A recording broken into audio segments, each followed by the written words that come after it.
자, 그러면 이제 지금 시장에서 이사님의 관심 섹터 좀 보겠습니다. 이러한 미중의 전쟁을 피해갈 수 있는 섹터일지, 뭐 관세 전쟁도 피해갈 수 있는 섹터일지, 이사님의 오늘 픽 섹터는 어떤 섹터일까요? 엔터 업종을 말씀드리려고 합니다. 역시, 네. 엔터 업종 같은 경우가 실적도 이제는 편해졌죠. JYP 엔터의 3분기 실적을 봤을 때 우리가 언제나 이연이 많이 됐었어요. 라인업의 콘서트, 특히 스트레이키즈 콘서트 하고 나면 다음 분기 이연이 많이 되다 맞아요. 보니까 예상치 대비해서 실적이 좀 덜하고는 했는데 이번에는 뭐 반영도 잘 됐고 영업이익률도 좋은 상황이었고 그다음에 하이브가 노이즈가 있음에도 불구하고 주가가 안 빠지는 이유가 있는 거겠죠.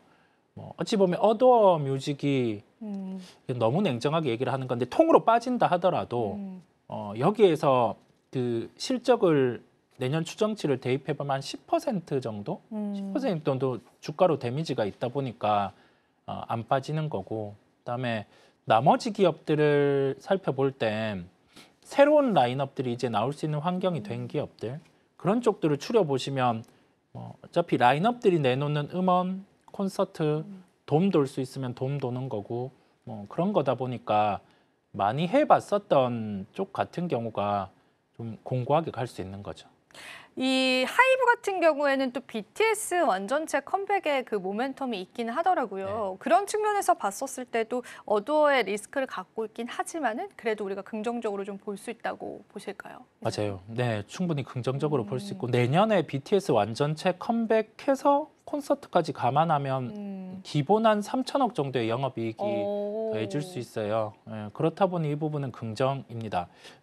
많은 분들께서 생각하는 게 하이브가 하는 그런 행태들은 못마땅하실 거예요. 뭐 그런 글들도 막 나오고 맞아요. 했잖아요. 도는 이게 글들. 네. 맞아요. 기업으로는 저도 썩 좋아하지 않습니다. 하지만 우리는 주식시장을 보는 사람이다 보니까 그쵸. 주식으로만 보자면 숫자를 한번 대입을 해보는 거고 그러면서 하이브 같은 경우는 뭐 상황은 나쁘지는 않습니다. 얼마 전에 이제 JYP 엔터가 그래도 시장에서 가장 좀 강하게 탄력을 나타냈었잖아요. 실적 발표를 하면서도 그렇고, 뭐 최근에 이제 회사 내에 있는 성적표도 그렇고, 네. JYP 엔터에 관해서는 전략 혹시 이제 개인 투자자분들이 가장 최근에 관심 많은 엔터주인 것 같아서 전략 잡아본다면 어떻게 좀 얘기해주고 싶으신가요? 우리가 실적이 나오고 나서는 일회성인지 아닌지를 봐야겠죠? 따져보면 일회성이 아니고 이 실적은 좀 지속될 가능성이 높습니다.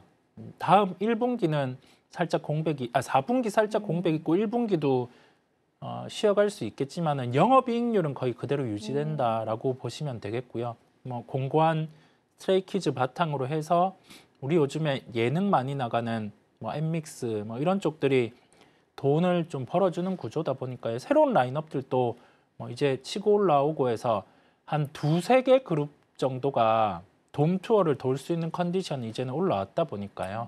실적에 대해서는 뭐 꾸준하리라 보입니다.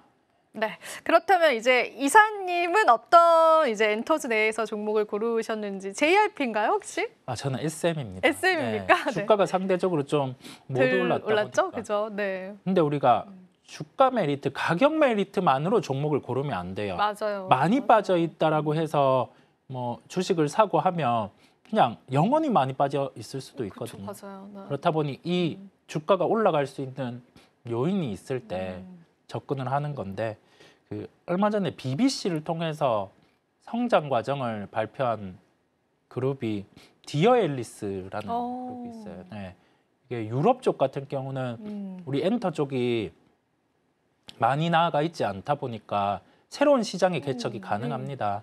그래서 3개월 내에 앨범이 발표가 돼요. 그렇다 보니 뭐 새로운 시장에서 매출이 발생할 수 있는 가능성 이를 안고 주가 반응이 좀 있을 수 있겠습니다. 그래서 그 부분을 살펴보고 또 하나는 새로운 걸그룹이 내년 봄 내로 런칭을 할 거예요. 네. 그렇다 보니까 이것도 뭐 실적이 좀 더해질 수 있는 요소. 그래서 나빠질 거는 없고 그 속에서 라인업 2개 정도가 새롭게 나오니까 실적은 더해지는 그런 구조로 말씀드립니다. 네, 오늘 시장에서는 3%가량 상승을 하고 있잖아요. 오늘 전략들 가격적으로 좀 잡아본다면은 어떤 전략들 좀 주실 수가 있을까요, 이사님? 지금 한번 좀 사봐도 해보자. 되는데 사봐도 되는 거죠. 시장 모처럼 좀 네. 변동성도 줄고 했고 엔터는 시장 약할 때도 그래도 잘 이렇게 실적으로 보여주면서 버텨줬다 보니까 지금도 해볼 수 있다라는 말씀드립니다. 그러면은 이제 어느 정도까지 우리가 보유를 하고 어느 정도의 좀 목표가를 좀 바라볼 수 있을까요? 크게 잡아주실 건가요, 오늘? 목표가는 잘 이게 그냥 이제 밴드 정도? 네. 밴드 정도면 올해 내년 실적 예상이 한 1,250억 정도 됩니다. 네. 그걸 생각해 보면 그냥 원래 엔터주들이 받는 정상 밸류를 대입해 보면 2조 5천억 원 정도까지 상승할 수 있어요. 지금이 한 1조 8천억 정도니까 50% 정도 상승할 수 있는 여력은 있는데 그렇게 상승한다는 게 아니라 여기에서 JIP만큼의 영업이익률을 보여주면 오를 수 있는 그런 전제를 깔고 아래보다는 위가 더 열려 있으니 긍정으로 보시면 되겠습니다. 네. 지금 바로 구독을 눌러보세요. 실시간 경제 뉴스, 투자 전문가들의 다양한 시황과 정확한 분석, 또 알찬 투자 정보까지 신뢰할 수 있는 저희 서울경제TV와 함께하세요.